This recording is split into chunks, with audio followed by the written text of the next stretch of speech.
पर share. Company ने B6 gas swapping मामले में PNGRB के आदेश के खिलाफ सुप्रीम कोर्ट में अपील की।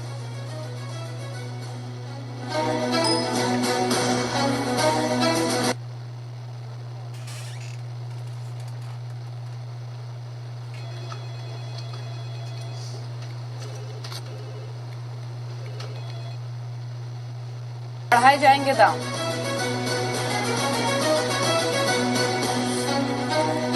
देश की सबसे बड़ी एयरलाइन इंडिगो जल्द ला सकती है IPO। कंपनी करीब 2,500 करोड़ रुपए जुटाने की योजना। मई तक सेबी को आवेदन दे सकती है इंडिगो।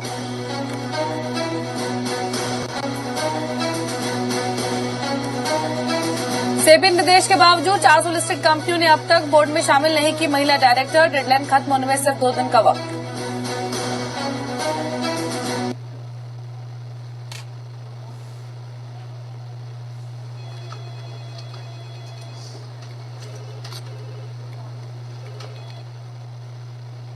लैंडस्लाइड में फंसे 21 लोग, 1 की मौत। बाढ़ प्रभावितों को राहत पैकेज। नकवी जायजा लेंगे।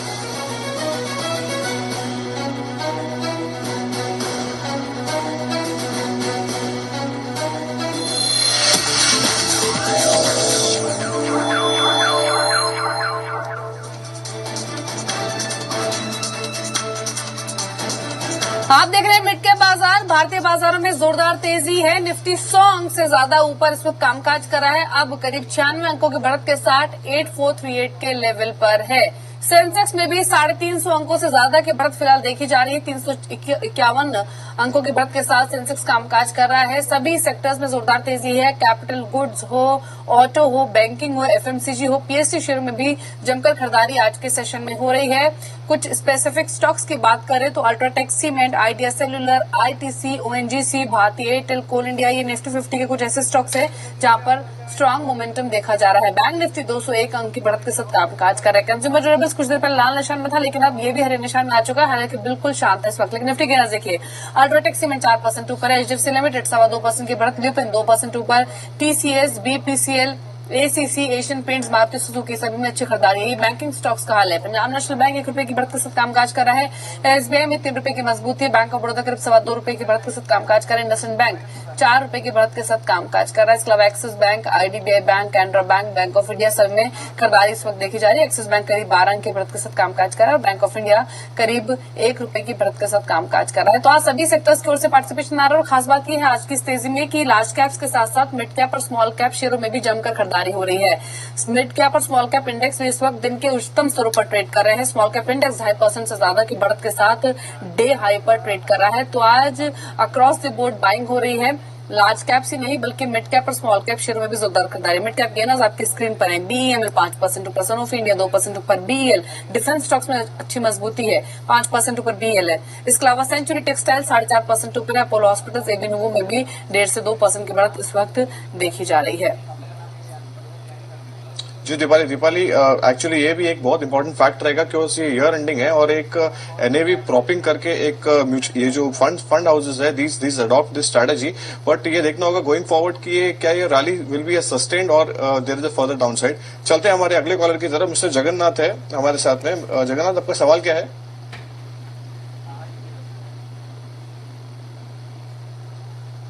क्या हमें आप सुन पा रहे हैं?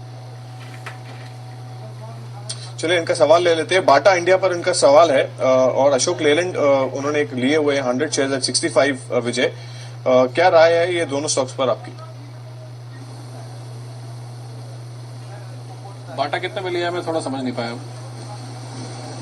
But I think so he wants to get in Bata. Fresh investments करना है उनको। एंड अशोक लेलैंड 100 शेयर्स लिए हुए एट 65। ओके, बाटा में यदि आप एंटर करना चाहते हैं तो मेरे हिसाब से 1050 का एक ऐसा स्तर है जहां पर आप एंटर कर सकते हैं। बहुत स्ट्रांग कंपनी है और फुटवेयर सेगमेंट में जिस तरह से पहुंच और ब्रांड रिकॉल है इस कंपनी का और जो डिस्ट्रीब्यूशन नेटवर्क है लाजवाब है। मेरे हिसाब से इसमें आप किसी भी गिरावट में अगर आपको इस कंपनी में एंट्री मिलती है तो आप कर सकते हैं। 1050 का एक स्तर है जो कि आप इस समय एंटर कर सकते हैं और मेरे हिसाब से इसका जो टारगेट बनता है 6 महीने से 12 महीने की अवधि के बीच में करीब 1200 का बनता है। दूसरा स्टॉक जो आपने बोला Ashok Leyland, again auto space का दिग्गज है। आपने जो जिस लेवल पे एंट्री की है मेरे हिसाब से उसमें कोई दिक्कत नहीं है, आप इसको होल्ड करके चल सकते हैं और इसमें आपको निश्चित रूप से जल्दी ही 85 का स्तर देखने को मिलेगा। पूरे के पूरे जो ट्रक सेगमेंट में उसमें भी कहीं ना कहीं मार्केट लीडर है अशोक लेलैंड और बहुत स्ट्रांग अपमूव भी दिखाया है पिछले कुछ महीनों में अशोक लेलैंड। तो मेरे हिसाब से बहुत फंडामेंटली स्ट्रांग कंपनी है, आप निश्चित रूप से इसमें बने रहें। जी, तो अशोक लेलैंड भी अट्रैक्टिव लग रहा है। आज जोरदार खरीदारी भी अशोक लेलैंड के शेयर में करीब 4.5% की मजबूती के साथ 72-85 के स्तर पर कामकाज कर रहा है और बाटा में भी इन स्तरों पर एंट्री ली जा सकती है। अभी करीब 2 रुपए की बढ़त के साथ 1081 के स्तर पर है। लेकिन अब एक ऐसे स्टॉक की बात करते हैं जो सुबह 9:30 बजे हम आपको बताते हैं और जिसके रिटर्न परफॉर्मेंस की अगर बात करें तो बहुत ही डिस्टेंट परफॉर्मेंस उस स्टॉक की है। कौन सा शेयर है, क्या रिटर्न है, रुक कर लेते हैं इसी सेगमेंट का चार्ट पर जैकपॉट।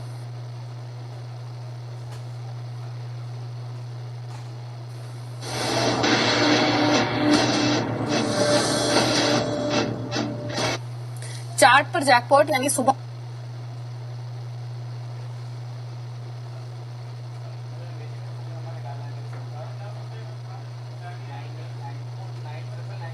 साढ़े 9 बजे शेयर था। सुबह हमने 9:30 बजे और जिस तरह के टेक्निकल सेटअप्स है, जिस तरह की फाइनेंशियल परफॉर्मेंस है, उसके आधार पर इस शेयर को चुना गया और अभी भी करीब 3 रुपए की बढ़त के साथ 109-110 के लेवल्स पर कामकाज कर रहा है। टेक्निकल ग्राउंड्स पर इस स्टॉक को चुना गया था और अभी की परफॉर्मेंस आप देखिए, जब इस स्टॉक को ऑप्ट किया गया था तब ये ऑलमोस्ट 106 रुपए के आसपास कामकाज कर रहा था और उसी के बाद हमने एक स्ट्रॉन्ग मोमेंटम इसमें बनते हुए देखा। 111-112 तक के लेवल्स इसने टच किए और अभी भी 110 रुपए पर EIH का शेयर कामकाज कर रहा है। 115 के इस पर टारगेट्स दिए गए हैं। स्टॉप लॉस 106 का 107 पर ही कॉल रेकमेंड की गई थी और कॉल के बाद ही हमने अच्छे वॉल्यूम्स के साथ, स्ट्रॉन्ग वॉल्यूम्स के साथ इसमें बाइंग आते हुए देखी थी। तो अभी भी गुंजाइश है अपने टारगेट्स को हिट करने की। 111-112 का हाई ऑलरेडी लगा चुका है ये शेयर, लेकिन अभी भी अपनी स्ट्रेंथ को होल्ड कर रहा है। ये देखिए, गिरा नहीं है, अपनी स्ट्रेंथ को होल्ड कर रहा है। मानस EIH पर आप कुछ कमेंट करना चाहेंगे? सुबह जैकपॉट शेयर में हमने स्टॉक रिकमेंड किया था 115-116 के टारगेट्स के लिए। 110 पर अभी ट्रेड कर रहा है, अपनी मजबूती बनाए हुए है। अभी भी 115 के टारगेट्स अचीवेबल लगते हैं आपको? बिल्कुल पॉसिबल है। देखिए, सबसे इम्पोर्टेंट ये है कि 130 से गिरावट देखी जा रही थी और स्टॉक ने पिछले ही दिनों 200 डे मूविंग एवरेज पे सपोर्ट लिया, बेस बनाया 100 रुपये के आसपास उसके ऊपर और फिर इम्पोर्टेंट ब्रेकआउट आया है। तो मैं तो समझता हूँ कि बिल्कुल 115 तक के टारगेट्स पॉसिबल है और अपना stop loss I think revise करके अब 106.50 कर लेना चाहिए। जी, लेकिन अब कुछ ऐसे स्टॉक्स की बात करेंगे जिन्होंने बीते 1 साल में बहुत स्ट्रॉन्ग परफॉर्मेंस डिलीवर की है और कुछ ऐसे शेयर्स जो बिल्कुल जीरो रहे हैं, जिन्होंने रिटर्न्स के नाम पर जो होल्डर्स हैं, जो निवेशक हैं, उनके हाथ कुछ भी नहीं लगाया, बल्कि उन्होंने अपनी जो वैल्यू है, जो उन्होंने इन्वेस्ट की, उसको गवाया ही है। रुक कर लेते हैं हीरो और जीरो शेयर्स।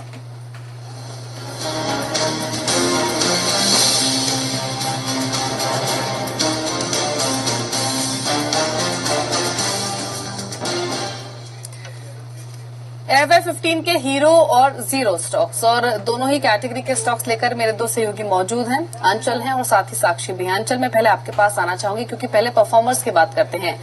31 मार्च है, कल क्लोजिंग है और एयरवे 15 में बहुत सारे ऐसे स्टॉक्स हैं जिन्होंने 100, 200, 300% तक के रिटर्न्स डिलीवर किए हैं। कुछ स्पेसिफिक स्टॉक्स आपने भी आइडेंटिफाई किए हैं, कौन से वो शेयर्स? जी बिल्कुल दीपाली, काफी सारे शेयर हैं लेकिन मिड कैप शेयरों ने कहीं ना कहीं फ्रंट लाइन को बीट करते हुए देखे हैं। सबसे ज्यादा परफॉर्मेंस, सबसे बेहतरीन परफॉर्मेंस आई है वोखार्ड की तरफ से, जिसने पिछले साल के मुकाबले यानी पिछले साल 31 मार्च 2014 से अब तक 327% से ज्यादा का रिटर्न दे चुका है। वहीं दूसरी ओर जेके लक्ष्मी सीमेंट में भी 230% का रिटर्न देखा गया है। आप अशोक लेलैंड और भारत फोर्ज की बात करें, दोनों ने ही 200+ रिटर्न पोस्ट किया है इस फाइनेंशियल ईयर में। इसके अलावा BEL एक ऐसा काउंटर, डिफेंस में जिस तरह से बातचीत चल रही थी और डिफेंस शेयरों में तेजी थी, उसमें कहीं ना कहीं सबको बीट करते हुए आगे BEL चला है। 195% से ज्यादा का रिटर्न दे चुका है। और एक काउंटर आयशर मोटर्स, अगर ऑटो सेक्टर से बात करें तो बेहतरीन परफॉर्मर रहा है, करीबन 170% का रिटर्न इस फाइनेंशियल ईयर में दे चुका है काउंटर और अभी भी इसके पास एक दिन बाकी है। और आज जिस तरह का मूव है कि आप पता कल और ये रिटर्न बढ़ता हुआ दिखे आपको दीपाली। जी, तो आयशर मोटर्स हुआ, इसके अलावा काफी सारे स्टॉक्स यहाँ पर अंचल ने मेंशन किए जिन्होंने बहुत डिसेंट रिटर्न्स डिलीवर किए हैं। लेकिन अब साक्षी से ये भी समझ लेते हैं कि कौन से वो ऐसे स्टॉक्स हैं जिन्होंने बिल्कुल परफॉर्म नहीं किया बाजार की तेजी में। इंडेक्स में इतना मूव दिया, मिड कैप इंडेक्स भी बहुत चला, लेकिन इन स्टॉक्स से चलने का नाम नहीं लिया। कौन से स्टॉक्स हैं? दीपाली, आपने बिल्कुल सही कहा। इंडेक्स भले ही चले हो, लेकिन सबसे वर्स्ट परफॉर्मर का अगर मैं नाम लूं तो वो भूषण स्टील है, क्योंकि बीते एक साल में 31 मार्च 2014 से अब तक रिटर्न में 87% का नेगेटिव रिटर्न इस स्टॉक ने दिया है। साथ ही फाइनेंशियल टेक्नोलॉजीज भी एक अगला स्टॉक है। काफी कंट्रोवर्सीज के बीच रहा है ये स्टॉक, तो इसमें 55% तक की गिरावट हमने देखी। साथ साथ जेपी एसोसिएट्स एक ऐसा नाम है जिसने 51% तक का नेगेटिव रिटर्न दिया है, और रिलायंस कम्युनिकेशन ने भी 51% तक का ही नेगेटिव रिटर्न दिया है। वहीं जेएसपीएल की अगर मैं बात करूं तो बीते एक साल में 46% तक का नेगेटिव रिटर्न यहां पर भी देखने को मिला है। तो ये है हमारे बीते एक साल के वर्स्ट परफॉर्मर्स। जी, चलिए शुक्रिया साक्षी आपका भी और साथ ही अंचल आपका भी बताने के लिए हीरो और जीरो स्टॉक्स। शुक्रिया आप दोनों का। रुको यहाँ पर छोटे से ब्रेक के लिए स्टॉक्स पर एक्सपर्ट कमेंट्स भी लेंगे, आपके सवाल भी शामिल करेंगे। तरीका आपको बता देते हैं। मिड कैप हमारा कीवर्ड है, मिड कैप लिखिए अपना सवाल आप लिखिए, उसको भेज दीजिए 57575 पर। फोन लाइन के जरिए भी आप शामिल हो सकते हैं। टोल फ्री नंबर है 180018034545, दूसरा नंबर है 01204258237। जल्द लौटेंगे, आप देखते रहिए मिड कैप बाजार।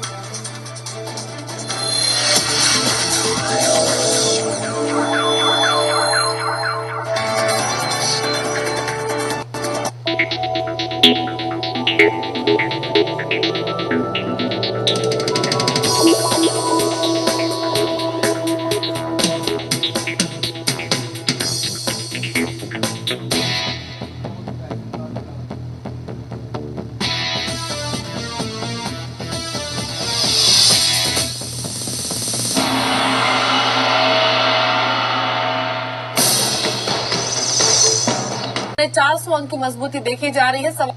1% की मजबूती है। 27,000% की मजबूती है। 27,830 के स्तर पर सेंसेक्स कामकाज कर रहा है। मिड कैप इंडेक्स में भी खरीदारी है, 1% की मजबूती है। और स्मॉल कैप इंडेक्स करीब 2.5% 3% ऊपर 10,723 के स्तर पर कामकाज कर रहा है। सभी सेक्टर्स हरे निशान में है, लेकिन capital goods, banks, auto, FMCG और पीएसयू स्टॉक्स में जमकर खरीदारी आज हो रही है। बैंक निफ्टी इनफैक्ट करीब 250 अंक की बढ़त के साथ कामकाज कर रहा है। लेकिन अब बात करेंगे कंज्यूमर से जुड़ी दो अहम खबरों की। प्रधानमंत्री नरेंद्र मोदी इनकम टैक्स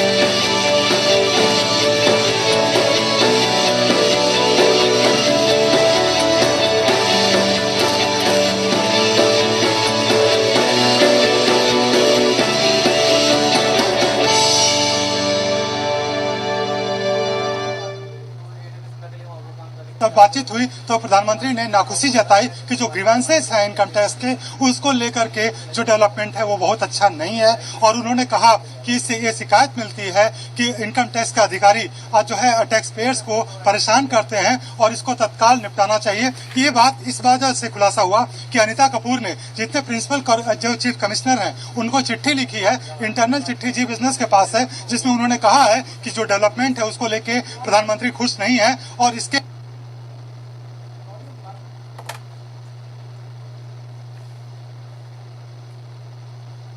पिया, मुझे बात नहीं करनी। Please go away to China. I have to गो।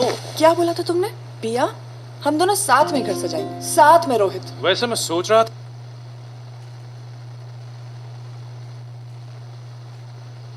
जिस तरह से 12.5% 12.36% एजुकेशन सेस को मिला लें तो सर्विस टैक्स अभी तक लगता रहा है, जो कि ये माना गया था कि इस रेट को बढ़ा करके 14% किया जाएगा। कुछ ऐसे लोग हैं, ऐसी कंपनीज हैं, ऐसे एसोसिएट्स हैं जो बिलिंग जनरेट करना शुरू कर दिए हैं 14% पर। लेकिन आपको बता दें कि कोई भी बिलिंग अभी जो 14% बढ़ी हुई दर है वो 1 अप्रैल से लागू नहीं होने जा रही है। इसका सीधा मतलब है कि अगर आपका कोई सर्विस प्रोवाइडर आपको अगर 14% के हिसाब से बिल देता है तो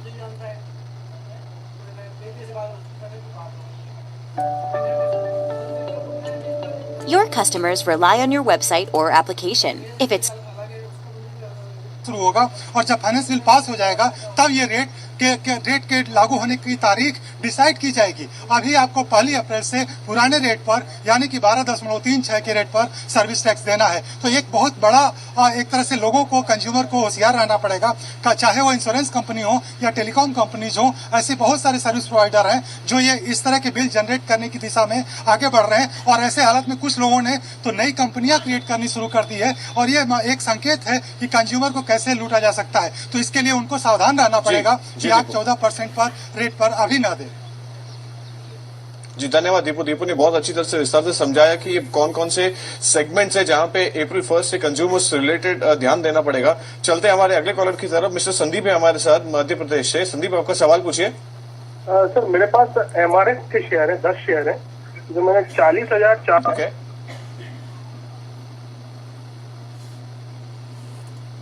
आपका सवाल पूछिए। इनफैक्ट मानस के पास चलते हैं। MRF के इनके पास शेयर्स हैं 40,000 पे उन्होंने लिए हुए हैं, 38,000 पर चल रहा है। टेक्निकल पर्सपेक्टिव से क्या करना चाहिए उनको मानस?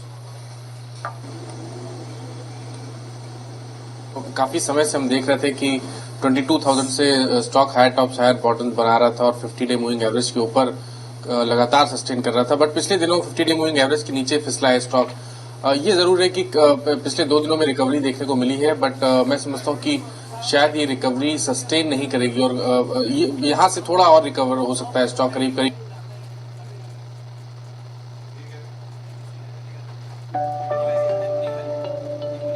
Your customers rely on your website or application. If it's slow or non-responsive, it infuriates your users and costs you money. Keeping your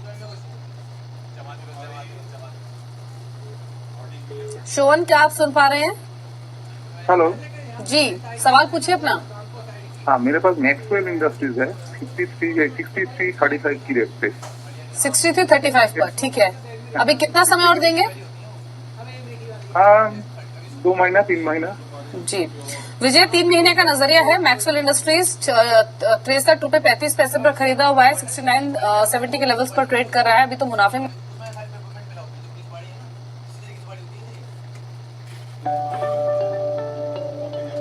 Your customers rely on your website or application. If it's करीब 80 का हम देख पाएंगे आने वाले 2 से 3 महीनों में, अगर कोई मेजर डिसअपॉइंटिंग खबर ना आई बाजारों में। तो मेरे हिसाब से ये अच्छा पिक है और इसमें आप बने रह सकते हैं और 80 का स्तर भी इसमें निश्चित रूप से देखा जा पाएगा।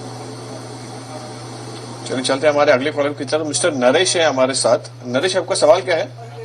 सर, मेरे पास बहुत अच्छे अच्छे शेयर है, मगर मेरे पास 10-12 शेयर है, उसमें से टोटल 2 शेयर ऐसे जिससे लॉस जा रहा है। एक तो L&T फाइनेंस से 86 पे लिया था और एक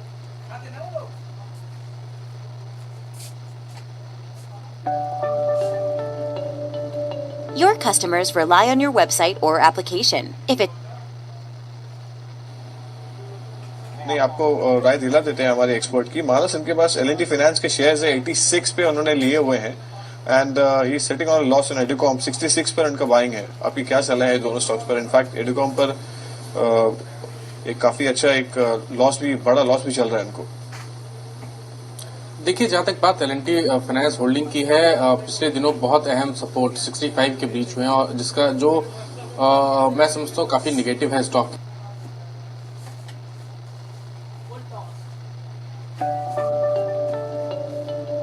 your customers rely on your website or application. If करने की कोशिश करें।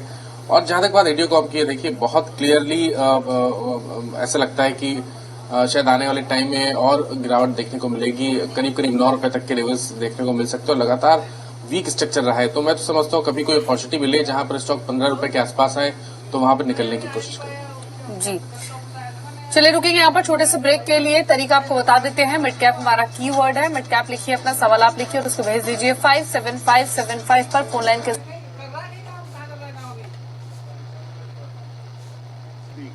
है, किस प्राइस पर? 102 के। जी जी जी, कितना समय और देंगे? मैडम, मैं इसमें 1.5 साल 2 साल तक दे सकता हूँ। बस मैं ये इसका अपना विजय जी से ये जानना चाह रहा था कि ये कंपनी फंडामेंटल किस तरह की है। ठीक है विजय, आप ही से सवाल होगा। टाटा कॉफी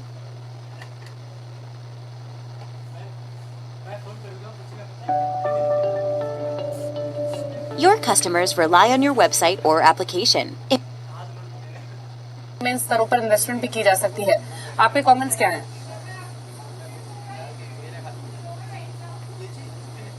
स्ट्रॉन्ग कंपनी है। अगर आप इसका इनके पास पूरा बैकवर्ड और फॉरवर्ड इंटीग्रेशन है अपने प्रोडक्ट का। इनके पास कर्नाटका में कुशाल नगर में बहुत जबरदस्त कॉफी प्लांटेशन हैं which are owned by the company. तो उसके चलते हुए इनके पास बैकवर्ड इंटीग्रेटेड प्रोडक्ट है। दूसरा, ये आगे अगर आप बात करें तो ये इनके पास बहुत strong brands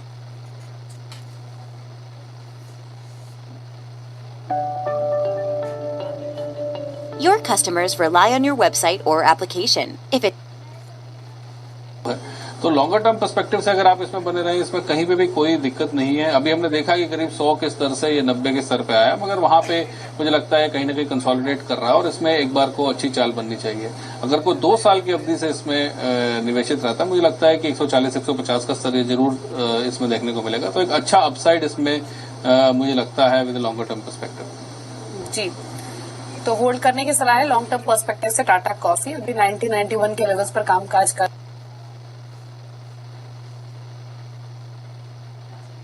With the Indian economy expected to grow by leaps and bounds, ICICI Prudential Mutual Fund holding नहीं है, बट अपने क्लाइंट्स को एडवाइस किया हो सकता है। जी।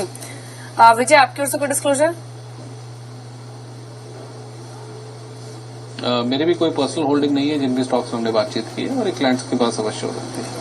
जी, चलिए, बाजारों में जोरदार बढ़त है। 123 अंक ऊपर इस लाइन पर 100 शेयर कर देते हैं। तो आप क्या जानना चाहेंगे इसके बारे में? मैं जानना चाहूंगा कि ये अभी होल्ड रखे हैं और टूटेगा ये। चलिए, आपको राय दिला देते हैं। विजय, इनके पास में 100 शेयर्स हैं IFCI के। 39 के लेवल पे उन्होंने लिए हुए हैं। लगभग 33 के करीब कुछ चल रहा है। क्या कर सकते हैं ये? इधर यू कैन होल्ड और क्या करें, लिक्विडेट कर दें। देखिए,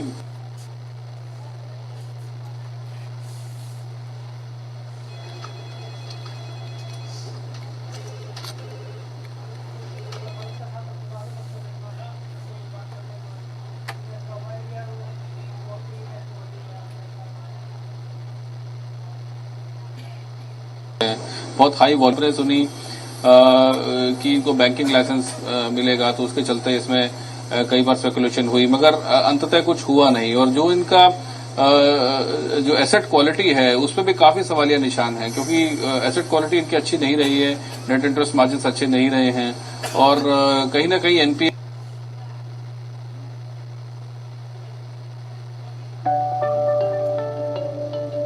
your customers rely on your website or application.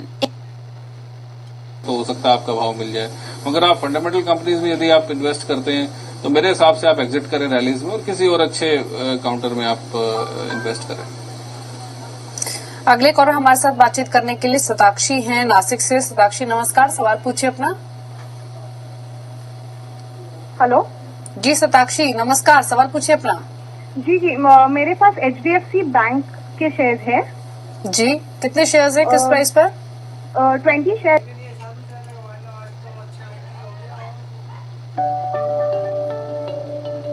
Your customers rely on your website or application. If it 100 shares है at 286. 286, ठीक है। Yeah. So like I want to just know कि how will be the market regarding these 2 shares? Okay.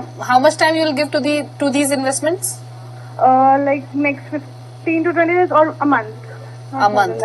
जी जी जी, छोटी, बहुत ही छोटी अवधि का नजरिया है मानस। महज 15 दिन या फिर 1 महीना ये होल्ड करना चाहती है। HDFC बैंक में इनका परचेजिंग प्राइस 1060 का है और SBI इन्होंने 286 पर खरीदा हुआ है।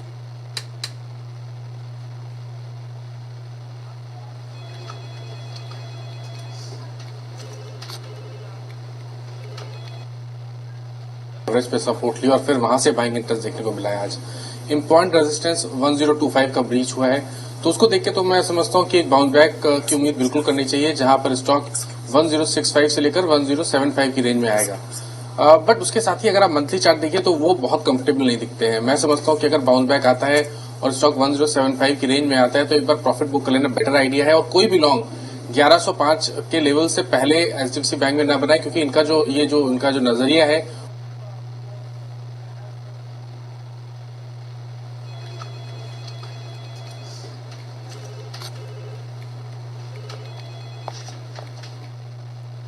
262 का स्टॉप लॉस रखें, स्टिक स्टॉप लॉस रखें। और अपसाइड जिस तरह बैंक निफ्टी दर्शा रहा है, मैं समझता हूँ कि अगर एसबीआई में भी एक बाउंस बैक मिलता है जहां पर स्टॉक 280-285 की रेंज में आए, वहां पर एक बार निकलने की कोशिश करें और कोई भी फ्रेश लॉन्ग 315 से पहले ना बनाए। जी, तो होल्ड करने की सलाह है। स्टेट बैंक ऑफ इंडिया भी अभी करीब 1% की बढ़त के साथ 266 के लेवल्स पर कामकाज कर रहा है एसबीआई का शेयर। लेकिन एक महत्वपूर्ण खबर है एनबीएफसी के संदर्भ में, और खबर यह है कि ई कॉमर्स प्लेटफॉर्म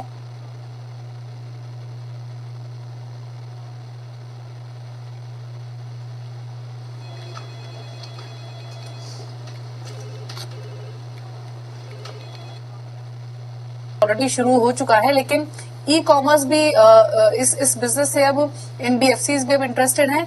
एग्जैक्टली अगर हाँ, तो कब से प्रोसेस शुरू होगा, किस तरह से फायदेमंद होगी एनबीएफसीज के लिए, और कौन कौन सी इंटरेस्टेड कंपनीज हैं?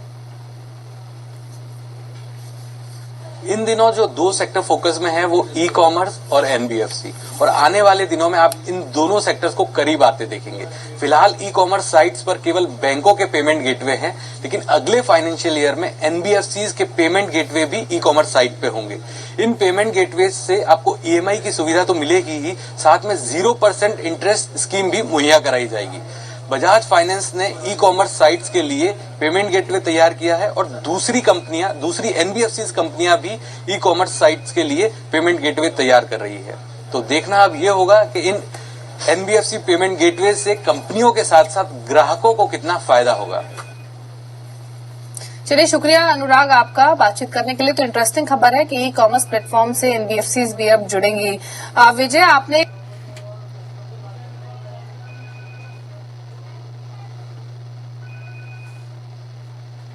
चुकी हैं और अब और भी एनबीएफसीज इंटरेस्टेड हैं इसके लिए, तो आपके कमेंट्स क्या होंगे? देखिए, अच्छा कदम है मेरे हिसाब से। जो फाइनेंशियल इंक्लूजन की बात सरकार करती है बार बार, वो मेरे हिसाब से इसकी तरफ एक पॉजिटिव कदम है। एनबीएफसीज का भी रीच काफी वाइड स्प्रेड होता है, और अगर आप सिलेक्टेड मार्केट्स देखें जहां पर कई बार बैंकिंग इतनी प्रबल नहीं है, वहां पर एनबीएफसीज की अच्छी खासी रीच होती है। और मोरोवर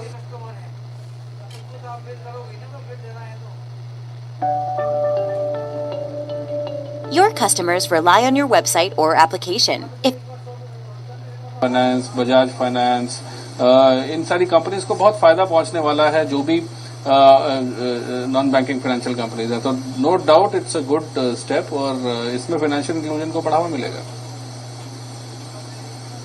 चलिए, राय दी जा चुकी है। इनफैक्ट ये एनबीएफसीज के लिए बहुत ही फायदेमंद रहेगा अगर ये मूव होता है, इंक्लूडिंग बजाज फिनसर्व जो एक इनिशिएशन हुआ था। वक्त हो गया एक ब्रेक का, बट आपको फटाफट बता देते हैं कि आप इस शो में कैसे पार्टिसिपेट कर सकते हैं। आपका सवाल लिख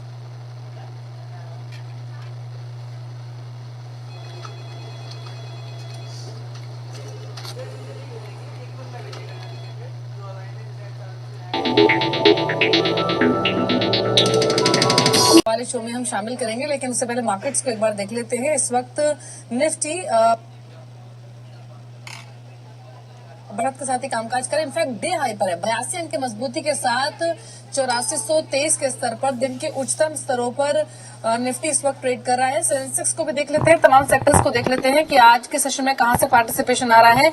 निफ्टी 80 अंक मजबूत है, सेंसेक्स में भी अब 300 अंक के आसपास की बढ़त देखी जा रही है। 27,750 के स्तर पर सेंसेक्स कामकाज कर रहा है। मिड कैप इंडेक्स करीब 130, इनफैक्ट 126 अंकों पर दिन के उच्चतम स्तरों पर। स्मॉल कैप इंडेक्स में भी जोरदार खरीदारी है।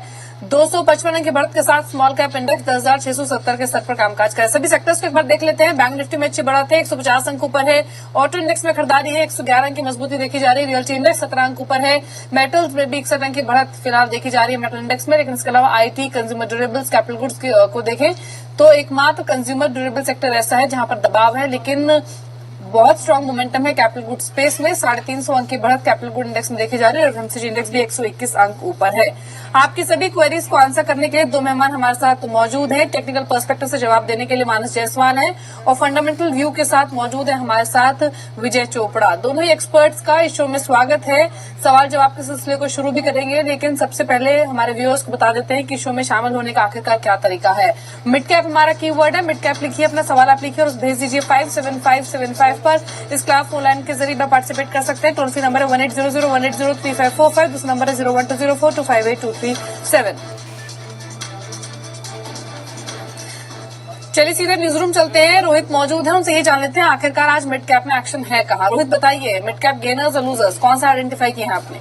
धन्यवाद दीपाली। यहाँ पर मिड कैप गेनर से शुरुआत करना चाहेंगे और पहला शेयर होगा यहाँ पर ट्रांसफार्मर रेक्टिफायर इंडिया का, जहाँ पर आज कंपनी को एक ऑर्डर मिला है। करीब 440 करोड़ का ये एक्सपोर्ट ऑर्डर मिला है और उसके बाद से शेयर में लगातार तेजी का रुख बना हुआ है और उसी की वजह से अपटिक भी देखने को मिल रहा है। एस्ट्रा मैक्रो होगा अगला काउंटर, जहाँ पर 2 अप्रैल को कंपनी की बोर्ड बैठक है जिसमें की फंड रेजिंग की योजना पर विचार किया जाएगा और उसी के बाद से शेयर में एक तेजी का रुख बना हुआ है। इस काउंटर पे मैग्मा फिनकॉर्प, यहाँ पर भी शेयर में काफी तेजी है। वजह यह है कि बोर्ड ने 500 करोड़ के प्रेफरेंशियल अलॉटमेंट को मंजूरी दी है और इसमें ध्यान दें जो प्रेफरेंशियल अलॉटमेंट किया जा रहा है उसमें KKR, इंडियम और इस तरीके के बड़े निवेशक शामिल हैं, जिसकी वजह से शेयर में एक अच्छा खासा पंप देखने को मिल रहा है। स्पाइस जेट होगा अगला काउंटर, जहां पर तेजी बनी हुई है सुबह से। वजह यह है कि 7 बोइंग प्लेन्स और इंडक्ट करने की बात कर रहे हैं फ्लीट में। इसके अलावा यहाँ पर अजय सिंह जो कंपनी के नए प्रमोटर हैं, यहाँ पर 500 करोड़ का अतिरिक्त निवेश भी करते हुए नजर आएंगे अप्रैल में। इससे पहले उन्होंने फेब में भी यहाँ पर 500 करोड़ निवेश किए थे जो कि उनके रिवाइवल प्लान के तहत था, तो यहाँ पर उसी वजह से तेजी देखने को मिल रही है। जेनोटेक लैब होगा आखिरी काउंटर गेनर्स की सूची में और यहाँ पर वजह यह कि सन फार्मा ने 28.2% हिस्सेदारी खरीदने के लिए ओपन ऑफर दिया है और उसी की वजह से शेयर में करीब 5% तक का उछाल देखने को मिल रहा है। इसके अलावा अगर हम लूजर्स की बात करें तो TVS मोटर होगा शेयर पहला, जहाँ पर CLSA ने सेल रेटिंग दी थी शेयर पे और करीब 190 का टारगेट दिया था और यहाँ पर फ्राइडे के सेशन में भी गिरावट देखने को मिली थी। आज भी यहाँ गिरावट देखने को मिल रही है। उन्होंने कहा था कि ये वीकेस्ट प्लेयर है अगर अक्रॉस 2 व्हीलर सेगमेंट की हम बात करें, उसी का यहाँ पर भुगतान देखने को मिल रहा है शेयर में। वहीं परसिस्टेंट सिस्टम, जहाँ पर एक्सेंचर ने फ्राइडे को रेवेन्यू ग्रोथ गाइडेंस बढ़ाया था और सारे ही IT शेयरों में तेजी देखने को मिलती है। आज यहाँ पर मुनाफा वसूली का रुख आ भी है। जम्मू एंड कश्मीर बैंक होगा अगला काउंटर, जहाँ पर आज गिरावट का रुख बना हुआ है। वजह यह है कि जो JNK में बाढ़ आई है उसकी वजह से यहाँ पर उनके NPA बढ़ने का खतरा है, क्योंकि सबसे ज्यादा एक्सपोजर अगर देखें JNK स्टेटमेंट तो जम्मू एंड कश्मीर बैंक का है और उसी की वजह से यहाँ पर गिरावट देखने को मिल रही है। GSPL पिछले कई दिनों से यहाँ पर गिरावट का रुख जारी है और आज भी कंटिन्यू देखने को मिल रहा है। और लास्ट होगा यूनिटेक, जहाँ पर आज मुनाफा वसूली देखने को मिल रही है। जी बहुत बहुत धन्यवाद। रोहित ने बहुत सारे स्टॉक्स मेंशन किए जो आज मिड कैप में एक्शन पैक में थे। आइए चलते सवाल जवाब का सिलसिला शुरू करते हैं। हमारे साथ फर्स्ट कॉलर हैं रमेश मुंबई से। रमेश, आपका सवाल क्या है? सर जी, मैंने एशियन पेंट के 5 शेयर लिए थे 550 के रेट में और अभी जब कुछ 770 का रेट 794 हो गया, तो और कुछ ले सकते हैं क्या उसमें? चलिए आपको राय दिला देते हैं हमारे एक्सपर्ट की। Vijay, welcome to the show. And इनका फर्स्ट क्वेश्चन है एशियन पेंट्स पर। उन्होंने 5 शेयर्स लिए हुए एट 550 रुपीज। आपकी क्या राय? एवरेज करना चाहते हैं, क्या है कंपनी का आउटलुक? देखिए, आउटलुक बहुत स्ट्रांग है। एशियन पेंट्स मेरे हिसाब से इंडिया की टॉप पेंट्स कंपनीज में शुमार होती है और मेरे ख्याल से आप ही के चैनल पे एक बार मैंने पहले ही बोला था, जब जब क्रूड की भाव में गिरावट देखने को मिलती है पेंट कंपनीज को फायदा पहुंचता है। तो जिस तरह से ग्लोबल क्रूड प्राइसेस काफी गिरे हुए हैं तो सारी की सारी पेंट कंपनीज को फायदा पहुंच रहा है, क्योंकि उनका रॉ मटेरियल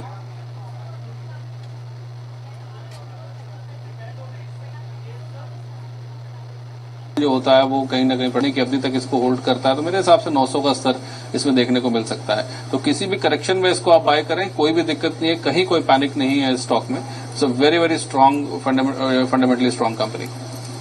जी चलिए अगले कॉलर से बात करते हैं। संदीप हमारे साथ मुंबई से बातचीत करने के लिए। संदीप जी नमस्कार, सवाल पूछिए अपना। नमस्कार सर जी संदीप जी सवाल पूछिए। जी, मेरे पास बैंक ऑफ बड़ौदा 50 है, 200 रुपए लिए वाले, और बैंक पंजाब नेशनल बैंक है 50 शेयर, वो भी मैंने 186 रुपए भी लिए। तो मैं अभी इन्वेस्ट करना चाहता हूँ PNB में, तो क्या है सर? ऑलरेडी आपने PNB और बैंक ऑफ बड़ौदा लिया हुआ है और दोनों में ही PNB में फिर से इन्वेस्टमेंट करना चाहते हैं? हाँ, तो मैं बैंक ऑफ बड़ौदा में इन्वेस्ट करूँ क्या PNB बैंक में इन्वेस्ट करूँ मैडम? वो करना। तो बैंकिंग में क्यों जाना चाहते हैं आप? क्योंकि ऑलरेडी 2 स्टॉक्स तो हैं आपके पास इस स्पेस के। अभी मैं एवरेज करना चाहता हूँ। एवरेज करना चाहते हैं, ठीक है ठीक है।